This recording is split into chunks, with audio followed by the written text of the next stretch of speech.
So, yes, I am a former Zen Buddhist monk. You can see the shaven head still remains. I didn't let that go. But I teach mindfulness now in a completely secular way. I work also in the NHS, and I work with different companies to help them not to enhance their performance, but also to really enjoy what they're doing. So today's session is very much a little taste of what mindfulness is and how it can really help you to support your own sense of well-being, as well as be maybe in some ways better at what you do at work, maybe enhancing your performance. I know you're already doing fantastic work as it is. And I think we all come with different goals and different things into the session. So for some of us it might be more about well-being, for some of us it might be more about emotional intelligence or performance. So it's wonderful to have this diversity. But out of interest, who here has done some mindfulness practice before? Wonderful, perfect, I like it. Who here has heard about mindfulness before today? Beautiful, great, fantastic. So it's nice to have a diversity like that. If we all had experts here, I would feel very, very stressed. So, so that's great. So as part of the session, we'll show a very short demonstration in terms of how we can actually come into this present moment, how we can arrive more in this present moment. Because even though we are sitting here, you might notice that you might still be thinking about stuff you need to do. Planning, evaluating, strategizing. My favorite one is talking to people who are not actually physically here. And I don't mean this in some kind of superstitious, ghostly way, but this kind of mental conferences we have with people. They're not actually here. It's just that we go through this in our heads. So really just allowing ourselves to come into this room, into this present moment, giving ourselves permission just for the next 20 minutes, just to relax and chill with us and see where this journey will take you. And I would like to ask for a volunteer for this piece of demonstration, which is a bit of a kind of neuroscientific demonstration, just to show how we can actually change the function of the brain to be more relaxed, more in the moment, and more at ease. So is there anyone who would like to volunteer for this very non-invasive, very enjoyable demonstration? Sorry. So thank you for coming up now, but if it's not yet, I'll invite you.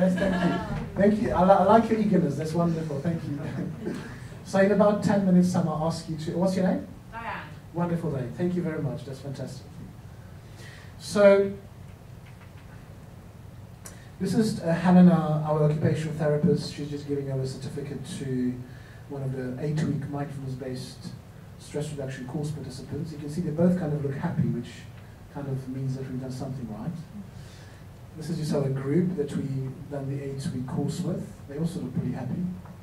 So that's nice. And just very briefly share a little bit about my journey through mindfulness. You can see here a photo with a monk, Tibetan monk. And so I spent 5 years in a Zen Buddhist monastery learning mindfulness. And after that I came to England and spent 6 months on the Isle of Skye doing a personal meditation retreat. When I came to Dorset following that, I was broke, unemployed, and at one point even homeless. But I had my mindfulness practice. So even though there was this bad wind blowing in my life, I had something to ground me, something to bring a little bit of sense of stability to my life. And I was sitting on the beach one day and something said, stay open, don't give in to this fear. Something good will come. I said, really? Very unlikely. But I kind of downloaded that. And from that moment, I realized, yeah, there's a wonderful opportunity in this kind of seeming disaster here. And I started volunteering for the NHS, got a paid position, I started teaching mindfulness there. And I said, well, there's a great opportunity here to start something like a Dorset Mindfulness Center. And that's what I did. And 3 years later, we're doing very well. We're running the 8-week courses, we're working with different companies. And I think that's partly because of me having some kind of grounding practice. Something to come back to, something to return to, even though the outside winds of life seem to kind of shaking me about. I was able to ground myself and stay in some ways even positive through this time. So I just wanted to share a bit of that journey with you. That's just one of the monastery I spent some time. And so what is mindfulness? You know, it's a big buzzword nowadays. A lot of people are doing it. But it can very often still be very vague for people because, you know, to talk about it is one thing, to experience it is another thing. And today we will experience it. Today we will touch a little bit on the theory, the neuroscience of mindfulness, as well as do a bit of a short practice. So one way to explain mindfulness is that very often we kind of get stuck between these two polar opposites. On one side we can be stuck in the past, you know, having guilt, regret, always kind of ruminating over the past, things that maybe we have done that weren't good enough or somebody has done to us, but kind of stuck like a broken record. And this is very often what happens when we're worried. You might have experienced this, like you just keep thinking over the same thing over and over and over and over again, and you just struggle to kind of shift out of that. So this is what the human mind does. This is absolutely normal and it's absolutely fine. This is how the mind works. On the other side, we can be very much stuck in the future. So people who are more stressed, they have a tendency to strategize all the time, plan excessively. And I don't know if you can relate to this, but very often when I leave my work, for some reason the work does not leave me. And we take it home, don't we? And this kind of mental work carries on. And sometimes it's good, it's very helpful, but too much of that is actually robbing us of our sense of well-being and our sense of quality of time with ourselves. So this is something that kind of happens to all of us. And mindfulness is really about coming into the present moment. Not being too much in the past, not too much in the future, but really allowing ourselves to be more in the moment. But it still sounds very vague, doesn't it? Because, I mean, this guy kind of looks blissed out, you know, he looks like, you know, what a funny character, but, you know, what does it really mean to come into this present moment? Any ideas from you? What do you think being in the present moment is about? Maybe you've experienced it yourself. It's not a right or wrong question, by the way. I write as a hobby, so actually for me, being in the moment is when I'm writing and it's all kind of flowing really well. And so that's what exactly what I think of. Wonderful. I would say being in the moment is almost a process of elimination where you get rid of the past, you get rid of the future, and you're just there. And for me, it always happens this way. So I'm on the beach with the dog, just the past goes, the future goes, and it's just now. Wonderful, thank you, thank you. So we've all have, you know, little moments of that in our own lives. And I think very often we have that, but we don't call it mindfulness. You know, it's that experience of being in tune with ourselves when we talk to another person and we're really focused on being connected with them. That's being in the moment. You know, that's one expression. So I'd like to demonstrate using a piece of equipment. Before we do that, there's a little joke here. My dad is a natural at multitasking. He can goof up, screw up, and mess up all at the same time. And you know, multitasking is great. It helps me a lot. But too much multitasking, it robs me of the quality of my performance. And so actually I end up doing less, even though I think I'm doing more. So mindfulness can also help us to multitask more wisely, more effectively as well. So basically, what happens in the brain is, this is the neuroscience part of it, which, you know, I'm not expecting to remember at all. But when we are stressed, or when we are worried or stuck too much in the past or too much in the future, there's a part of the brain which is called the amygdala, which is overactive. And this is very much part of the fight or flight response. So it comes from the kind of, you know, primitive time when we were still in the caves, you know. And basically, if a lion was chasing you, you had to either kill the lion or you had to run away. Nowadays, that threat is no longer as severe as that, as dramatic. That kind of threat is very much our own emotions, our own worries, our own perception of life. This is then what triggers this kind of fight or flight response. And nowadays, we are, you know, as a society, we are very much overwhelmed with information. There's a lot of negative news as well all the time. and we get sucked into it, and we can trigger it all the time. We trigger it all the time. And so this part of the brain is just overactive. In terms of research, when you do the 8-week mindfulness-based stress reduction course, which we offer, in about week 5, you will see dramatic reduction in size and density of the amygdala. And you can see that through the CAT scans and MRI scans. And it's so obvious that it's just incredible. And this is like all accepted in the scientific community. So when you practice mindfulness, this part of the brain goes smaller or normalizes back. And what happens when you practice mindfulness, which is really activating a different part of the brain, very much to do with relaxation, and also called the rest and digest state of mind. Also coming back from the caveman. So when you finally caught the tiger, you killed it, you took it home with you and ate it, and then you stomach full, and you just rest it and digest it. So mindfulness activates that part of the brain. So I'd like to do a little demonstration, and this is where we have a wonderful volunteer for that. So it's a very, very simple demonstration of how we can change our physiology, how we can begin to shift from one state of mind to another state of mind, but also physiologically. Hopefully we'll be able to see that on the graph. So I will explain everything as we go along. Is that okay? Would you like to see that? Yeah. So Diane, if you'd like to take a seat. So I'll just calibrate the software. I'm anxious about the future now. Oh, perfect. I like it. That's not a problem. That's absolutely wonderful. And I don't mean to undermine that, but for the purpose of demonstration, that's perfectly fine. So if you can put this on your earlobe somewhere. I know you've got a ring, so maybe just above. Yeah.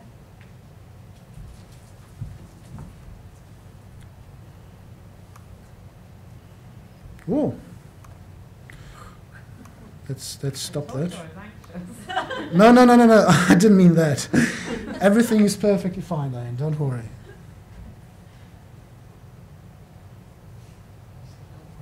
Okay, so that's absolutely great. I'm just going to adjust the clip a little bit, okay?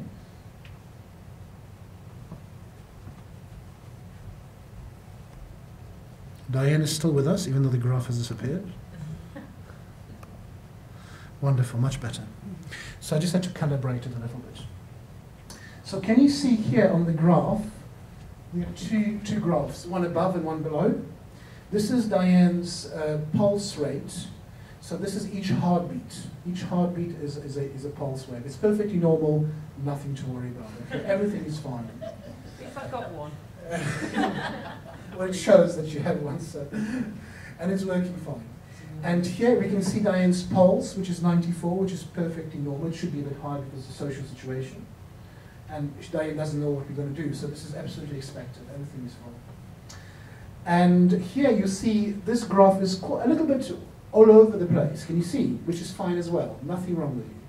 Can you see it kind of jumped up here, then it disappeared, and it's quite spiky, quite irregular? Can you see all that? Yeah?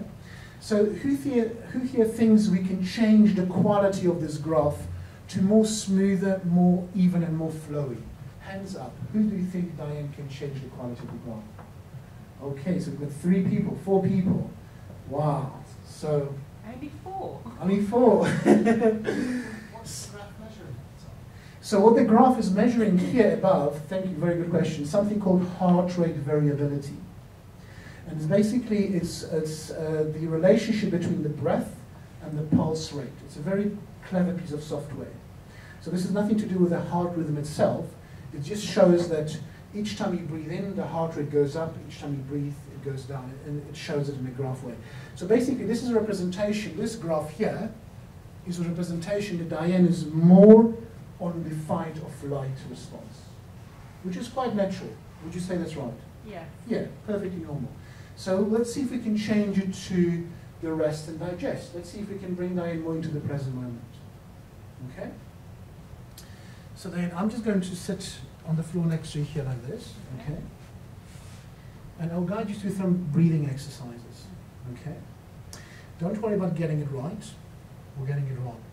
It's just your experience, and your experience is perfectly fine. Okay? So you obviously have people around you. but in a safe environment, so don't worry about anybody coming in or anything like that. Okay? So I'd like you to just, staying awake and alert, just see if you can focus a point on the floor about a meter heavily. Okay? And I'd like to invite you, just in your own way, in whatever way feels most comfortable to you, just beginning by taking a few slow, deep breaths. Maybe holding the breath for a second, and then releasing the breath and just relaxing the shoulders on the exhalation. In your own way and in your own time.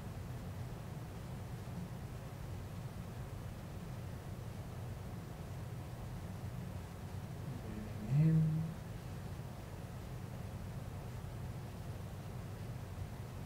And releasing the breath, relaxing the shoulders. In your own time, in your own way. And if you feel it's helpful, you may even choose to close your eyes, or you can leave them open, completely up to you. Just staying awake, alert, and holding your attention on your breath. So there might be thoughts, concerns coming in, just allowing them to be just the way they are. I'd like to invite us to join in if you like. You can keep your eyes open, but just see if you can also do the breathing with Diane as well, so we can help her along.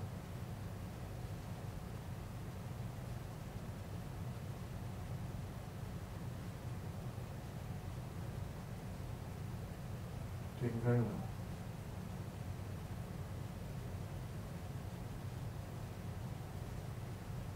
And then when you're ready, Diane, feel free to open your eyes. Maybe orient yourselves back to the room. You might want to look left, right, up and down. Wonderful. Can we give Diane a hand of applause? Well done. Thank you, Diane. That's fantastic. So we will analyze this little research. Thank you. Well done. I think it's kind of self-evident, but I'll ask my scientific panel here to tell me. Can you see the difference at the beginning? At the beginning it was very, very jumpy, like going off the scale. And then here the irregularity, which is all normal, by the way. So this is very much representation of being the fight or flight, feeling a bit nervous, anxious, would you say? Okay. And then slowly, and Diane is still alive, even though we flatlined here, just for legal purposes. And slowly you can see the change. You see here? And then it became much more even, much more smaller, much more smooth. So that's quite noticeable, isn't it? So then I'd like to ask you, how did you feel when we doing, obviously in the beginning you felt a bit nervous, but then what happened afterwards? Was it a calming down? Was the thoughts still going on? Or how was it for you? I was just a lot calmer. Okay. Just washing over. So were the thoughts still coming on, but you bring your attention back to the breath, or? I kept focusing on the breath. Kept focusing on the breath. Wonderful. And how do you feel now? Do you feel any different? More relaxed. Wonderful. So basically what happened is that Diane shifted to her prefrontal cortex of part of the brain, which is what gets activated when we practice mindfulness. And that amygdala part of the brain, which is responsible for the fight or flight, really cooled down, really calmed down quite a lot, as we can see from the graph. So this is a very kind of clear way of demonstrating the power of mindfulness on our physiology, really. And I'm just going to continue with these slides.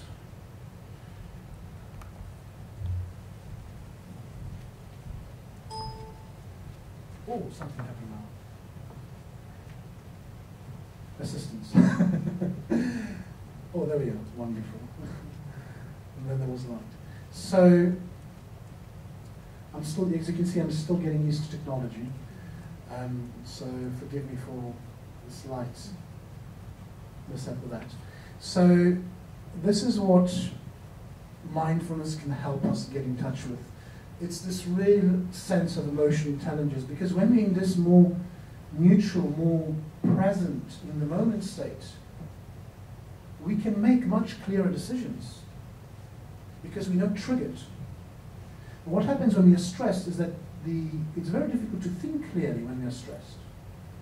You might notice that as well, that it's just that part of the brain just shuts off completely. So when we practice mindfulness, we come into this present moment. It's almost like coming into a gap. between having a trigger, like somebody on the phone shouting at you, and the response, you shouting back at them. You know, if you take a deep breath, it will get you into this state where you have more self-awareness, more imagination, and just the ability to really respond more effectively. And this is why mindfulness is nowadays being used by major companies, because there's a very strong link between emotional intelligence, performance, and people who are able to regulate their own emotions and their own state of mind are just able to be more effective in what they do as well. The other benefits, it helps you improve focus and attention. It reduces stress, anxiety, and depression as well. Chronic pain, it boosts the immune system. A lot of research has been done with people who have been injected with vaccines, people who have done the 8-week course who haven't, and those who have done the 8-week course, the immune response is much stronger. It's been measured scientifically as well. Reduces, as I said, stress, improves the quality of sleep, and like I said, improves the emotional intelligence and your ability to regulate your emotions and respond more effectively.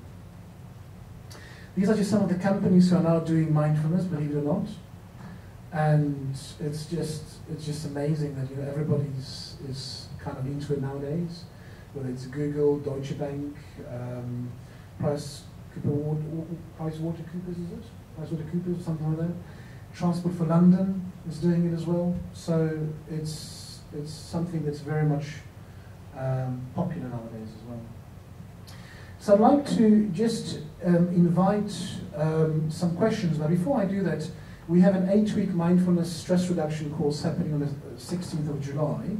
And that's an 8-week course where we learn step by step how to cultivate a sense of awareness and how to then apply it to our lives. So this is something that the Dorset Mindfulness Centre offers. But I'd like to welcome maybe any questions or something that's maybe not clear for you, or something you would like to expand a little bit, just for 2 minutes or so. Anyone? Anyone interested?